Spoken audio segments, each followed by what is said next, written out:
ఒక కొత్త సంవత్సరం, ఒక కొత్త ఆశ, మన జీవితంలో కొత్త ప్రారంభం చేసే రోజు. తెలుసా ఇది ఏ రోజు? మన తెలుగు వారి నిజమైన న్యూ ఇయర్. అందరికీ శ్రీ పరభవ ఉగాది శుభాకాంక్షలు. ఉగాది అంటే యుగాది అంటే ఒక కొత్త యుగం ప్రారంభం అని అర్థం. ఈ రోజు నుంచి మనం కొత్త ఆశలు, కొత్త లక్ష్యాలతో ముందుకు సాగుతాం. ఉగాది పచ్చడి గురించి తెలుసా? దాంట్లో 6 రుచులు ఉంటాయి. తీపి, చేదు, కారం, పులుపు, ఉప్పు, వగరు. ఇవి మన జీవితంలోని భావాలను సూచిస్తాయి. జీవితం కూడా ఇదేలా ఉంటుంది.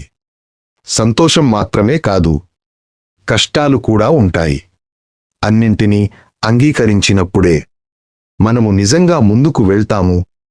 ఈ ఉగాది మీ జీవితంలో ఆనందం, ఆరోగ్యం, విజయం తీసుకురావాలని మనస్ఫూర్తిగా కోరుకుంటున్నాను. ఇలాంటి లైఫ్ చేంజింగ్ కాంటెంట్ కోసం మన ఛానల్ని ఫాలో అవ్వండి. Happy Ugadi once again. మీ శ్రేయోభిలాషి. Mystery Vault Telugu. మౌన ప్రశ్నలు.